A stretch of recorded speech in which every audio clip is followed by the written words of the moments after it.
Hello student, welcome to edu hub Bangla official YouTube channel. তো সবার একটাই ইচ্ছে, জব করতে হবে। মান্থলি একটা একটা কম, খুব কম না খুব বেশিও না, একটা প্রপার স্যালারি আমাদের সবার দরকার। আমাদের এতটা কষ্ট করে পড়াশোনা করা, এত মাস্টার ডিগ্রি করা, অনার্স করা, এত সবকিছু শুধুমাত্র আমাদের কেন?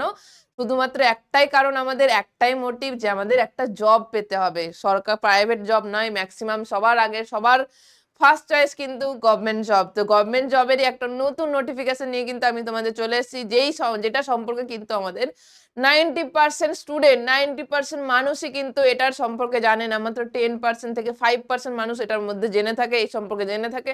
এবং যারা খুব কম মানুষ জানে থাকে বলে খুব কম মানুষজনই যারা জানতে পারে তারা জবটা নিয়ে চলে যায়। তো তার জন্য কি করতে হবে? কোনো রকম কোনো প্রাইভেট জব নয়, স্যালারি কিন্তু হিউজ। দেখতে গেলে মোটামুটি ভাবে একটা স্যালারি কিন্তু যথেষ্ট ভালো। কত স্যালারি? 35K। 35K, একদম ঠিক শুনেছো, পুরোটাই হচ্ছে গভর্নমেন্ট জব, কোনো প্রাইভেট জব নয়। তো গভর্নমেন্ট জব স্টেট গভর্নমেন্ট নয়, গভর্নমেন্ট জব সেন্ট্রাল গভর্নমেন্টের জব। তো কি জব প্রোফাইল, কি দরকার না দরকার, প্রত্যেকটা জিনিস আমি তোমাদের আজকে বলবো। তো ফার্স্ট অফ অল চলে যায়, আমাদের জবটার নাম কি তোমরা দেখতেই পাচ্ছ, উপরে সার্চ করেছি গুগল থেকে, সেটা হচ্ছে Kolkata science city recruitment. Kolkata science city সম্পর্কে আমরা প্রত্যেকেই ঘুরতে যাই, সায়েন্স সিটি যাব, সায়েন্স সিটি ঘুরতে যাই, অনেকেই ঘুরতে যায়। তো সায়েন্স সিটিতেও কিন্তু রিক্রুটমেন্ট হয়ে থাকে, পুরো কোনো রকম কোনো প্রাইভেট জব নয়। এটা হচ্ছে সেন্ট্রাল গভর্নমেন্টের job, Kolkata science city recruitment. তোমরা প্রত্যেকে গুগলে গিয়ে সার্চ করবে। সার্চ করার পর প্রথম যে অপশনটা দেখতে পাচ্ছ, রিক্রুটমেন্ট সায়েন্স সিটি কলকাতা, এখানে ক্লিক করবে। এটা ক্লিক করার পরেই কিন্তু তোমাদের এই ওয়েবসাইটটা ওপেন হয়ে যাবে। এটা কিন্তু পুরোপুরি সেন্ট্রাল গভর্নমেন্টের job, central government, not state government আর না প্রাইভেট জব, এটা কিন্তু পুরোপুরি সেন্ট্রাল গভর্নমেন্টের জব। তো ফার্স্টেই স্ক্রোল করবে, তারপর দেখবে দুটো নোটিফিকেশন আছে, একটা 3 ডিসেম্বর 2024, এটা কিন্তু ওল্ড, এটা কিন্তু এর আগে হয়ে গেছে। তো নতুন যেটা, সেটা 22 মার্চ 2025 কিন্তু নতুন লঞ্চ করেছে। এইখানে ক্লিক করার পর তোমাদের কিন্তু পিডিএফটা ওপেন হয়ে গেল। এটা কিন্তু অফিসিয়াল ভাবে করা হয়েছে এবং অফিসিয়াল পিডিএফটাই কিন্তু তোমাদের সামনে ওপেন হয়ে গেছে। কি আছে দেখো, ফার্স্টে কি বলেছে, কি কি দরকার? ইঞ্জিনিয়ার এবং সায়েন্স কমিউনিকেশন।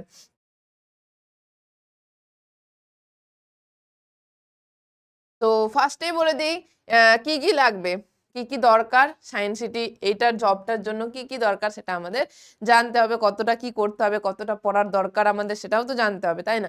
তো ফার্স্টে কিন্তু তোমাদের নোটিফিকেশন বেরিয়ে গেছে। ফার্স্ট অফ অল তোমাদের আমি বলে দিই কি কি দরকার পড়ার জন্য। এখানেই বলে দিয়েছি কি, মাস্টার্স ডিগ্রি। কিসের জন্য মাস্টার্স ডিগ্রি দরকার? আমাদের ফিজিক্স এবং কেমিস্ট্রি এবং বায়োলজি, এই তিনটে সাবজেক্ট যদি কারোর মাস্টার ডিগ্রি থাকে, ফিজিক্স, কেমিস্ট্রি এবং বায়োসায়েন্স, বায়োলজি নয় শুধু বায়োসায়েন্স, তো এই তিনটে যাদের যাদের আছে, মানে যে কোনো একটার মধ্যে, এই তিনটের মধ্যে যে কোনো একটাতে মাস্টার্স ডিগ্রি হলেই কিন্তু তারা জবের জন্য অ্যাপ্লিকেবল।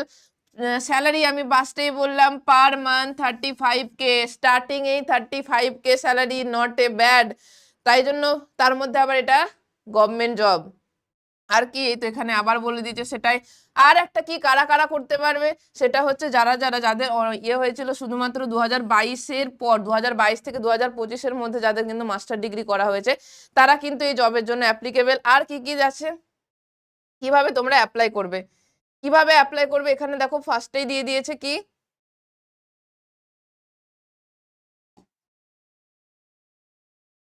তোমাদের কিভাবে অ্যাপ্লাই করতে পারবে সেটা হচ্ছে, তোমাদের যে এখানে যে অ্যাড্রেসটা দেখতে পাচ্ছ, তোমাদেরকে কিন্তু কোনো রকম কোনো টাকা দিয়ে অ্যাপ্লিকেশন দিতে হবে না, বা কোনো টাকার দরকার নেই, এটাতে জাস্ট ফ্রিতে তোমাদের এখানে যে অ্যাড্রেস দেওয়া আছে, এই অ্যাড্রেসে কোনো রকম কোনো অনলাইন অ্যাপ্লিকেশনে তোমাকে ফর্ম ফিল আপ করতে হবে না। এই যে তিনটে তোমরা দেখতে পাচ্ছ, এই তিনটে জিনিস কিন্তু তোমাদের জাস্ট জেরক্স কপি করে সেটা তোমরা এই অ্যাড্রেসে তোমরা নিজে গিয়েও দিতে পারো, অথবা বাই পোস্টেও কিন্তু তোমরা এখানে পাঠিয়ে দিতে পারো। সেলফ অ্যাটেস্টেড করে তারপর তোমরা এখানে এখানে কিন্তু পাঠিয়ে দিতে পারো। তাছাড়া এটার জন্য লাস্ট ডেট কত? 13/4/2025। ঠিক আছে? তো যারা যারা ভাবছো যে না খুব জব দরকার, আমরা অনেকেই কিন্তু পড়ছি জবের জন্যই, অ্যাপ্লাই করছি, যে জবের জন্য আমাদের ফার্স্ট কি করতে হয়, পড়তে হয়, এক্সাম দিতে হয়, তারপরে আবার টাকা দিয়ে আমাকে ফর্ম ফিল আপ করতে হয়। এটার জন্য টাকা দিয়ে কোনো ফর্ম ফিল আপ করতে হবে না।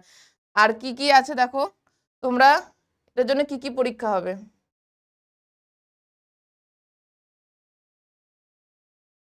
তোমাদের দেখতেই পাচ্ছ এখানে জাস্ট রিটেন হবে, একটা রিটেন পরীক্ষা এক্সাম দিতে হবে এবং ইন্টারভিউ যেটা হয়ে থাকে কমিউনিকেশন স্কিল রিটেন এক্সাম, তার পাশাপাশি রিটেন এক্সামে পাস করার পর তোমাদের ইন্টারভিউ নেওয়া হবে, ইন্টারভিউ নিয়েই তোমরা কিন্তু পাস করে যাবে। ফার্স্টেই বললাম স্যালারি কিন্তু 35K। যারা যারা বড় বড় স্বপ্ন দেখছো গভর্নমেন্ট জব, এটা কিন্তু পুরোপুরি গভর্নমেন্ট জব। তো অনেকে ভাবে যে না ম্যাম টাকা দিয়ে ফর্ম ফিল আপ করছে না, যদি এক্সাম না হয়, তো এক্সাম না হবে না হবে, আমরা তো টাকা দিয়ে ফর্ম ফিল আপ করিনি।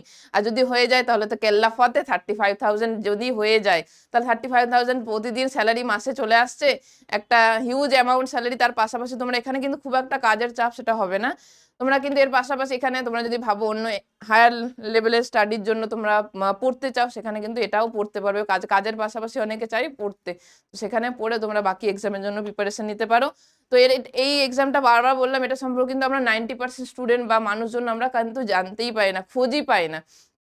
তো যতজন জানতে পারি ততজনের মধ্যেই কিছু কিছু জন জানতে পারি এবং কিছু জনই সেই জবটা নিয়ে চলে যায়। তো আমি আজকে থেকে চলে এসেছি এরকম নতুন নতুন নতুন নতুন খবর, শুধুমাত্র এই কলকাতা সায়েন্স সিটিতে নয়, আমাদের বিড়লা মিউজিয়াম যে বালিগঞ্জে আছে সেখানেও কিন্তু এরকম রিক্রুটমেন্ট হয়ে থাকে। কলকাতা সায়েন্স সিটিতে রিক্রুটমেন্ট হচ্ছে, জাদুঘর, লাইব্রেরি, এই সমস্ত জায়গা কিন্তু আমাদের যে প্রত্যেকটা কিন্তু সেন্ট্রাল গভর্নমেন্টের জবেই কিন্তু এরকম রিক্রুটমেন্ট হয়ে থাকে, যেটা আমরা জানতেই পারি না। জাস্ট আমরা ওই এসএসসি, রেল এইসব নিয়েই পড়ে থাকি, ব্যাংক এসব নিয়েই পড়ে থাকি, বাট যতজন জানতে পারে কিছু মানুষ, সেই কিছু মানুষই কিন্তু জবটা নিয়ে চলে যায়। তো আমি চলে এসেছি আতিয়া ম্যাম তোমাদের জন্য নতুন নতুন খবর, এরকম আজগুবি নতুন খবর নিয়ে আমি তোমাদের এবার থেকে জানাবো, ঠিক আছে? আর সিলেবাস কিন্তু কোনো চেঞ্জ নয়, সিলেবাস একদম সেম, যা পড়ছো তাই, সেটাই এক্সাম দিয়ে আসবে এবং সেটার উপরেই তোমাকে এক্সাম পাস করলেই জাস্ট ইন্টারভিউটা যদি তুমি একদম কনফিডেন্টলি ইন্টারভিউটা দিয়ে দিতে পারো, তাহলে একদম বললাম কেল্লা ফতে। 1 বছর ফার্স্ট ইয়ার তোমাদের 35K, তারপর তোমাদের যে কি বলবো, তোমাদের যে জবের কাজের ওপর যদি তোমাদের দেখি ভালো পারফরমেন্স হয়, তাহলে কিন্তু আরো স্যালারি বাড়বে, আরো তোমাদের প্রমোশন হবে। তো 35,000 আমার কাছে তো একদম কম নয়, তো যথেষ্ট ভালো। তো এরকম আরো ভালো ভালো এবং অজানা কিছু তথ্য নিয়ে, যেটা আমরা জানতেই পারি না, আমরা কিছু মানুষ জাস্ট ওই কিছু কিছু জব নিয়েই পড়ে থাকি, বাকি যে জবগুলো চলে আসে সেটা সম্পর্কে আমাদের খেয়ালই থাকে না, আমরা খুঁজেও পাই না। তো এরকম আরো নতুন নতুন খবর নিয়ে আবার দেখা হবে। তো সবাই আমাদের এডুহাব চ্যানেলটাকে সাবস্ক্রাইব করে দেবে, লাইক করে দেবে, বেল আইকনটা প্রেস করে রাখবে, যাতে প্রত্যেকটা নোটিফিকেশন একদম খুঁটে খুঁটে নোটিফিকেশন যেন তোমরা জানতে পেরে যাও, সেই জন্য। তো টাটা, আজকে এতটাই থাকলো, নেক্সট আবার নতুন কোনো নোটিফিকেশনে তোমাদের সঙ্গে দেখা হবে।